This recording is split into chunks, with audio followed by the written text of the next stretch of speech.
श्री कृष्ण की लीलाओं से शायद ही कोई शख्स अनजान होगा, लेकिन क्या आप जानते हैं कि कृष्ण की मृत्यु कब और कैसे हुई थी?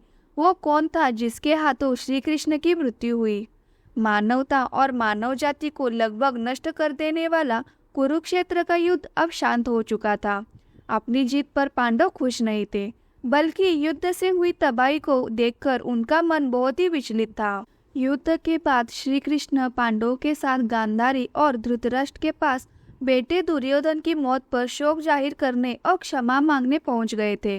दुर्योधन का खून में लथपथ शरीर और अंधे माँ बाप की आंखों से आंसुओं की बाढ़ से पांडवों का भी दिल भर आया था। गांधारी पांडवों को छोड़ श्री कृष्ण को दुर्योधन की मौत का असल जिम्मेदार मानने लगी थी।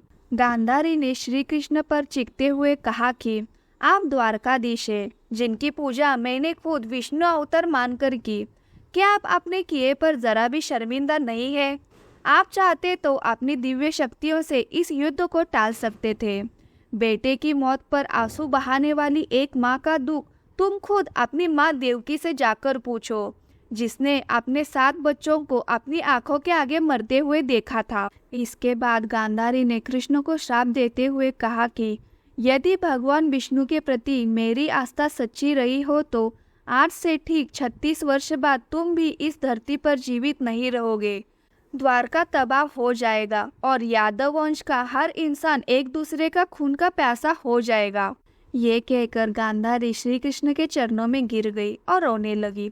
कृष्ण ने चेहरे पर हल्की सी मुस्कान लिए गांधारी को उठाया और कहा, माते, आपके श्राप का असर एक दिन जरूर होगा, लेकिन ये सिर्फ मेरे प्रति आपकी सच्ची श्रद्धा की वजह से नहीं, बल्कि बदलते समय की वजह से भी होगा। कहते हैं कि गांधारी का यही श्राप यादव वंश के विनाश और भगवान श्री कृष्ण के मृत्यु का कारण बन गया था। कई साल बीतने के बाद श्री कृष्ण के पुत्र सांबा गर्भवती स्त्री का वेश धारण कर ऋषि मुनियों से मिलने गए। ये देखकर ऋषि भड़क गए और उन्होंने सांबा को श्राप दिया कि तुम एक ऐसे लोहे के तीर को जन्म दोगे जो तुम्हारे कुल साम्राज्य का सर्वनाश कर देगा। इससे सांबा बहुत डर गए और उन्होंने इस पूरी घटना के बारे में उग्रसेन को बताया। सांबा को इस श्राप से बचाने के लिए उग्रसेन ने कहा कि वो एक तीर का चूर्ण बनाकर उस प्रभास नदी में प्रवाहित कर दे। ऐसा करने से वो श्राप मुक्त हो जाएंगे। जिस इलाके में इस चूर्ण को जमा किया गया था, वहाँ एक खास प्रकार की घास उगाई थी। ये देखकर उग्रसेन ने कहा कि यादव राज्य में किसी भी प्रकार के नशीले पदार्थों का उत्पादन और वितरण नहीं किया जाएगा। इसके बाद द्वारका में कुछ बेहद अशुभ संकेत देखे गए, जिसमें सुदर्शन चक्र, श्री कृष्ण का शंख, उनका रथ और बलराम के हल का अदृश्य हो जाना शामिल था। द्वारका में अपराध और पाप बढ़ने लगे थे। ये देख श्री कृष्ण परेशान हुए और उन्होंने अपनी प्रजा से प्रभास नदी के तट पर जाकर पापों का प्रायश्चित करने का आग्रह किया। द्वारकावासी वहां जाकर मदिरा के नशे में चूर एक दूसरे से लड़ने लगे।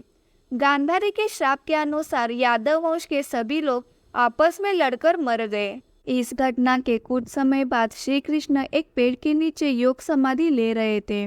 इसी दौरान जरा नाम का एक शिकार वहां हिरन की तलाश में आ गया था। जरा ने कृष्ण के हिलते हुए पैरों को हिरन समझा और तीर चला दिया था। इसके बाद शिकारी श्री कृष्ण के पास पहुंचा और अपनी गलती के लिए उनसे क्षमा मांगने लगा। तब श्री कृष्ण ने बताया कि कैसे उनकी मृत्यु निश्चित थी। श्री कृष्ण ने कहा, त्रेता युग में लोग मुझे राम के नाम से जानते थे। राम ने सुग्रीव के बड़े भाई बाली का छिपकर वध किया था।